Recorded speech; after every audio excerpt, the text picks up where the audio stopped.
Hello and welcome to UNA Forum Presents, this time 20th UNAFF, United Nations Association Film Festival, which is going to be held in Palo Alto, East Palo Alto, San Francisco, and Stanford University from October 19th to October 29th.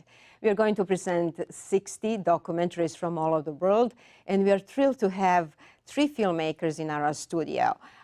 We have Valerie Redhorse Moll. She's a director and co-producer of the film Man Killer.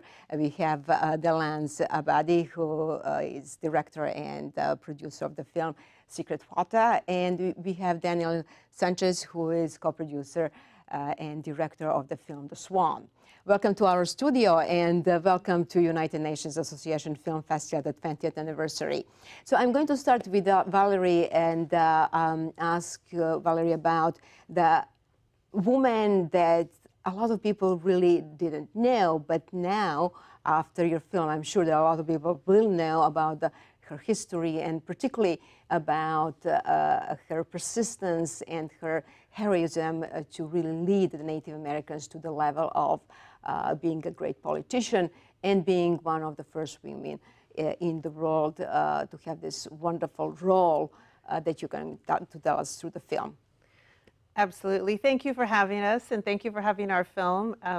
My film is entitled Man Killer, and it's named after Wilma Mankiller. And originally we thought it was just going to be a biography about her amazing life. Wilma was the first female elected to be principal chief of the Cherokee Nation, and this was back in the 80s. And the extreme sexism aimed at her was one of the challenges. And her life is just an incredible journey in overcoming obstacles and leading by example and being a servant leader, being a uniter of all people.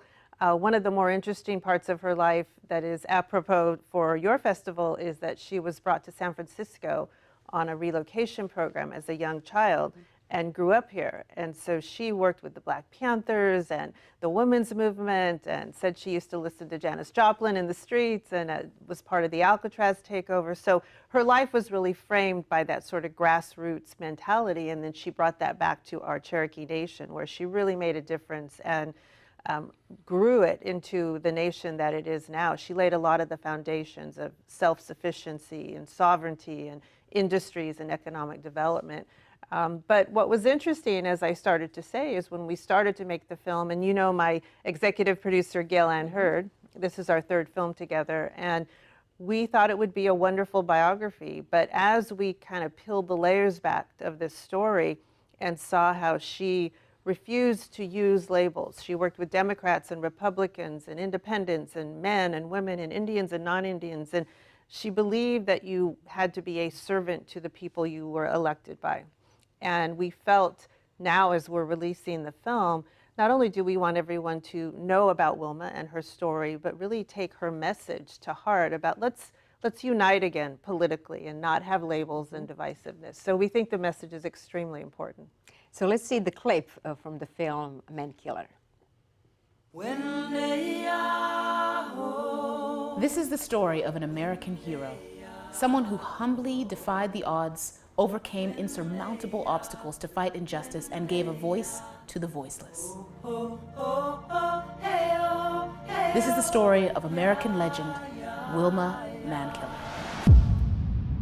My own personal perspective is that I'm a pretty ordinary person that just happened to be given an opportunity to do extraordinary things in my life.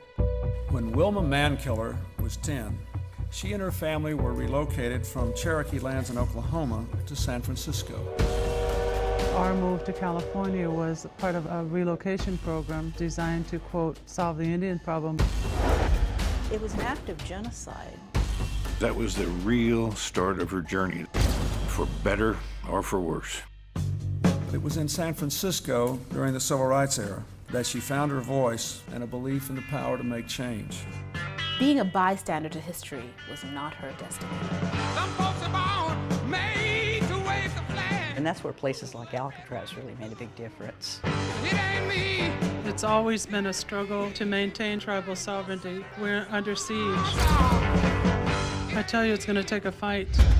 Ladies and gentlemen, the Cherokee Nation Chief of Chiefs, Wilma Mankiller. Chief Wilma Mankiller in the Cherokee Nation of Oklahoma. Hello! Women in leadership in eastern Oklahoma are a rare commodity. Sexism is like racism. It's very dehumanizing. Even though she faced tragedy in her life, she didn't give up. She is an embodiment of the strength of Cherokee women. She was determined to let the Cherokee people be on their own without all the bureaucracy of the federal government. I've done everything I could do to make everybody in the world mad at me this last 4 years. I don't beat around the bush. Wilma and I are so far apart politically, it's not even humorous. I'm very conservative, and Wilma is very liberal, but I always supported her.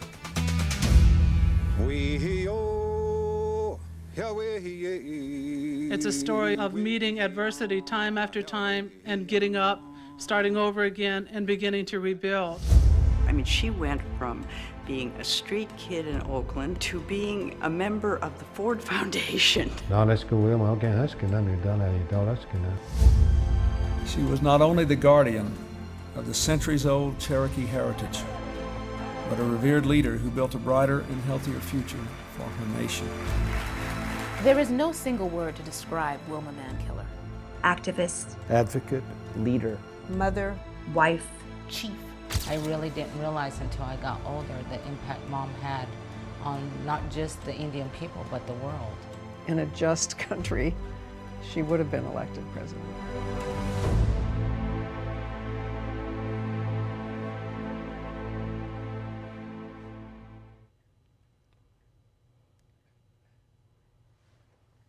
We just saw the film, the clip from the film Mankiller, which is going to open the 20th United Nations Association Film Festival.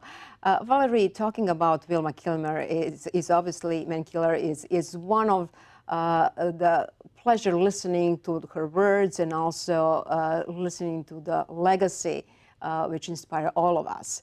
And obviously our film festival has a theme this year, respect. Mm-hmm. So the opening night is going to really start with respect to the Native people. And something that I really would love to know from your perspective, interviewing younger people, younger Native American people, what they know about Wilma Kilmer. You know, a lot of young Native people don't know that much about Wilma Mankiller. They're pretty much like everyone else who maybe know the name, have heard it, but don't know the story. So that's why we're thrilled to be opening your film festival and really to be able to screen broadly around the United States and then on PBS in March. We really want everyone to get a chance to know who she was and what she stood for. And when you talk about respect, she respected everyone around her, even her opponents, and we all learned some lessons from her. And when you talk about respect, I have to just add that what an honor it was for me to be able to interview Gloria Steinem in her living room and just get to know her a little bit too, because she was very close friends with Wilma. So I think respect is a perfect theme for us to open your festival, and I really appreciate it. Mm-hmm. And talking about respect and talking about different cultures around the world, we do have for our 20th United Nations Association Film Festival a filmmaker from Iran. Dallan Zebadi is here with us, and she's going to be also with us during the film festival. Thank you, Dallan, for bringing this very provocative, a very historically not so much known issue about secret Huata. Tell us, how did you get to the idea to present the film and interview all the people and the subjects? First of all, thank you so much. It's such an honor to be part of this tremendous festival with such great filmmakers and diversity of films. So the film that I'm presenting is called The Secret Fatwa, and it's about a prison massacre in Iran, massacre of political prisoners. The film is very dear to me, the subject, and I actually learned filmmaking so that I can tell this story. And it's because, you know, those who were murdered, among them were my friends. I know the survivors, and I know the family members who lost several of their relatives. And the story starts in the summer of 1988, where these political prisoners, thousands of them, were serving their prison sentences. They were there some as long as 7 years. Suddenly prisons go into lockdown, families are desperate, they have no news. 5 months later, they're given a bag and told their prisoner was executed. No explanation, no body, no grave. And so when especially the stories of the families and the fact that until today they are searching for answers, and that the government of Iran got away with this horrendous murder by lying and by denying, and nobody has kept them accountable. That was pretty a strong motivation for me to learn filmmaking and try to tell this story in a palpable way so that people can put themselves in the shoes of those who walked the long hallways to the gallows, family members. And with respect to the subject of this year's festival, I think respect, what I want to get through is that every life should be respected. Every life that's taken, I mean, you would see in this film, every person who's executed is somebody's son, somebody's mother, somebody's father. So I hope that, I can take this message and also have some accountability for this horrendous murder. So let's see the clip for the documentary, The Secret Fatwa.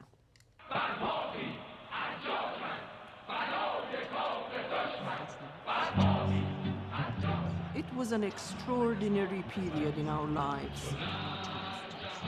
Political prisoners were all set free. Dozens of political groups emerged. For my generation who had never experienced freedom, this was a dream come true. But our dream was short-lived.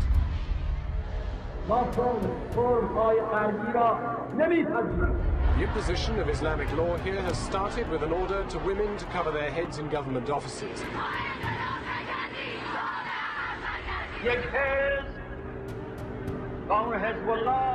Day and night, guards roamed the streets, hunting for activists. Even the possession of a leaflet became a crime.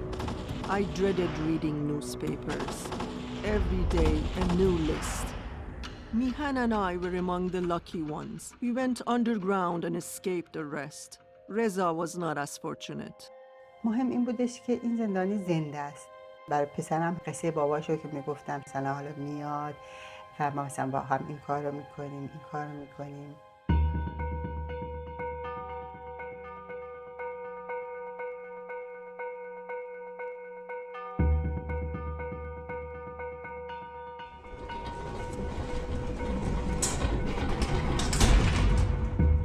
ما شنیدیم که ملاقات ها تا اطلاع ثانوی قطعه. حس این رو داشتیم که اتفاقی میخواد بیفته ولی نمیدونستیم چه اتفاقی. نجوه ها مختلف بود. انتقال به گوهردشته. اعدام کردن. دیدم یه پاسداری روی دری دار صدا رنگ گرفت. فضای مرگ رو بدون اینکه بیان شده باشه احساس کردم. مطمئن شدم که مسئله قتل عامه.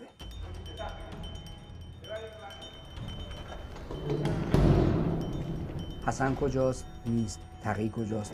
نیست. اونا به همین سادگی نبودن، به همین سادگی که ما بودیم.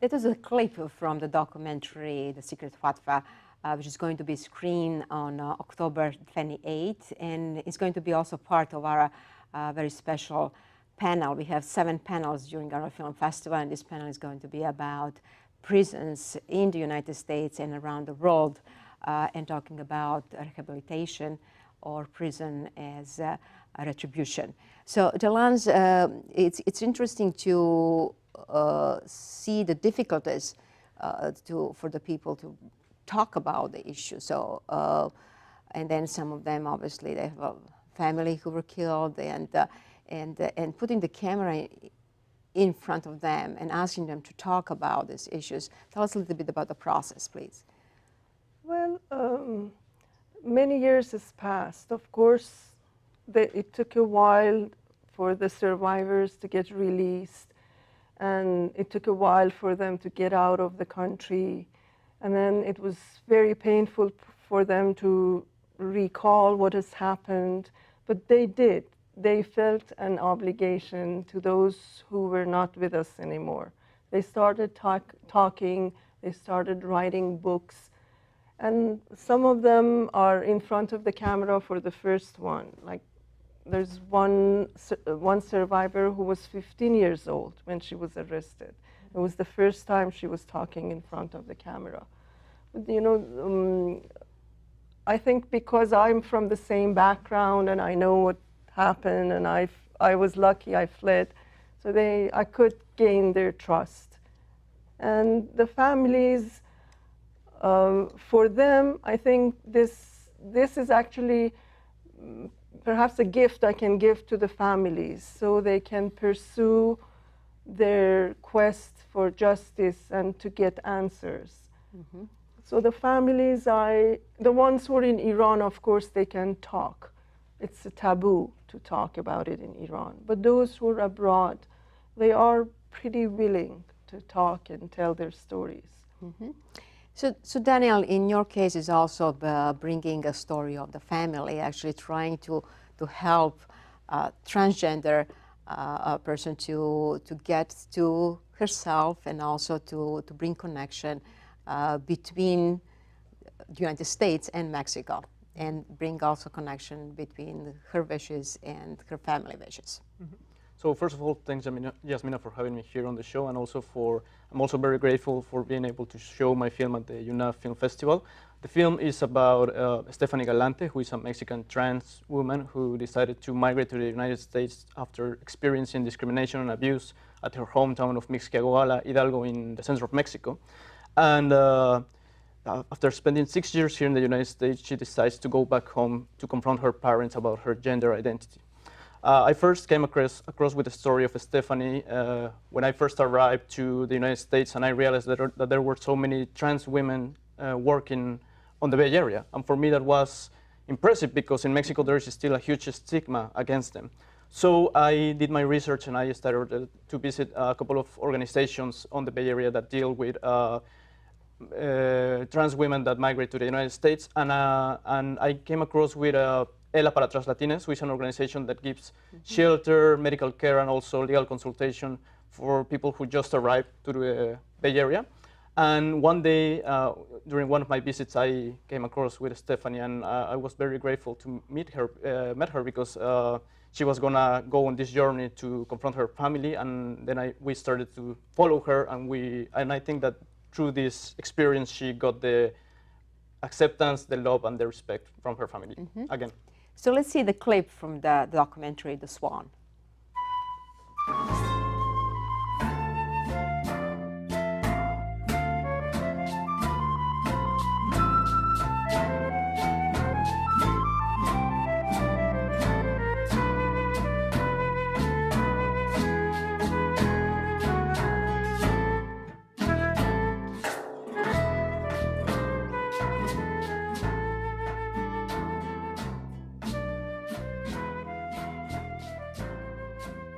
Mis papás nunca me han visto como Stephanie.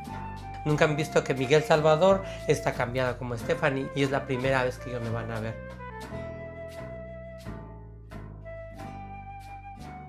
Bueno. Hola, papá. Hola. Ya estoy un poquito nerviosa porque voy para allá. Nervioso. Bueno, nerviosa. Todavía no te acostumbras entonces. Ni me voy a acostumbrar. ¿Y ya me quiere ver o no me quiere ver? Pues sí, hijo. Yo siento que ya aguanté tanta cosa a veces, tanta discriminación, que aguantaría también que me dijeran que no. Yo la aguantaría. o que no me quisieran, sí lo aguantaría también.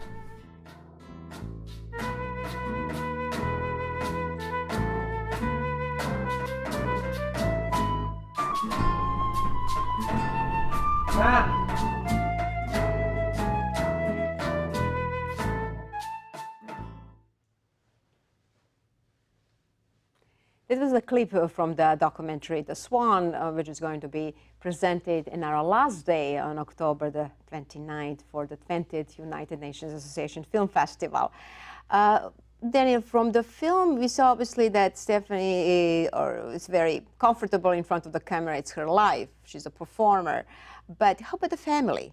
How did you actually get this deal with the family? They're comfortable, not comfortable talking in front of a camera? Yeah, so actually Stephanie's family already knew that we were going to come with cameras and we were going to record this important event in her life, right? Mm-hmm. But I think still the first time that we just came across the door and we saw her mom and there was this huge embrace for Stephanie, I think they were kind of nervous about what was going to happen.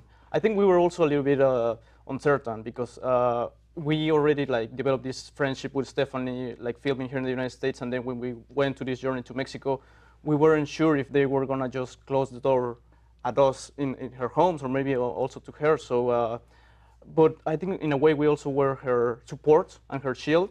And after this, I feel that now she has passed this weight that she was carrying, and now she has become a leader in the trans-Latina community here in the Bay Area. Mm-hmm. And talking about the Bay Area and the community that Stephanie is working with, so what are the nonprofit organizations that are supporting her? So she actually works for ELA para Translatinas, which is an organization that is located in San Francisco.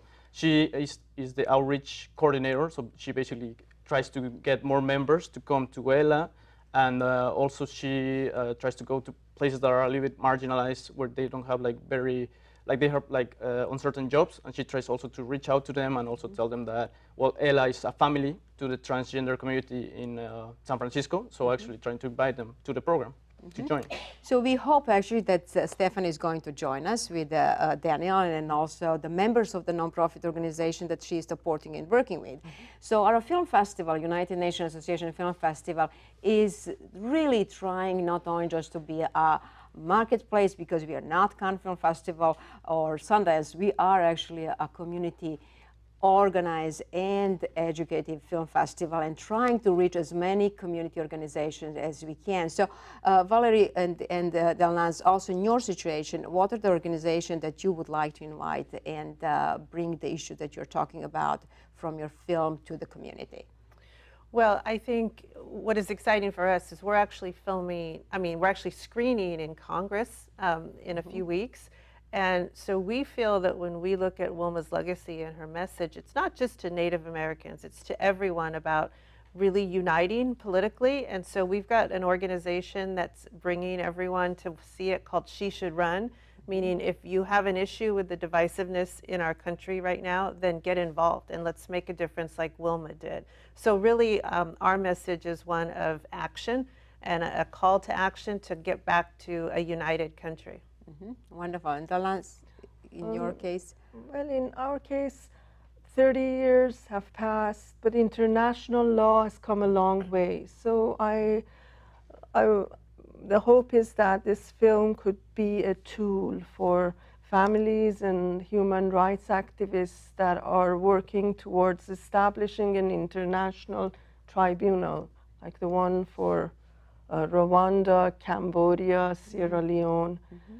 And so I would very much like to, it is in our plan of distribution to send a copy of the film to any human rights organization that would be interested in this subject, also universities, and yeah. So, and we do help our filmmakers to get the word around. We would like to invite, obviously, our audience to learn about all these wonderful films during the festival. And also, after the festival, we do have our website, which is unaff.org. Our filmmakers, they have their film page. So how to reach them is the way how you pursue your interest in the subjects that we just presented. Talking about that, the social media is something that I'm sure you're all using. So what are the plans about social media and how you can enrich? Yeah, so for example, in our case, we have a Facebook page, which is El Cisne /documentary, and in there we actually announce all of the film festivals that we have been showing or screening the film. We also have a Twitter account, but we just don't use it that often. It's El Cisne documentary, and yeah, it's a great way in order to reach other communities. Yeah, the Secret Fatwa also has a web page and a Facebook page, and since the film was finished just in April, so now it's time, it'll become more active, both sides. Valerie, I'm sure you're busy as well with the social media. I think we have everything. It's mankillerdoc.com is our webpage, and then it also has links to our Twitter and our Facebook. And one of the things that's interesting is we're airing during National Women's History Month. And so we have a whole campaign going on our website for women to talk about women leaders they respect and just actually empowering women overall. So we really wish you all the best with your wonderful and amazing films, and we're going to see you at the festival. So this was our UNA Forum Presents for the 20th United Nations Association Film Festival and our 20th anniversary. See you at the festival. Thank you.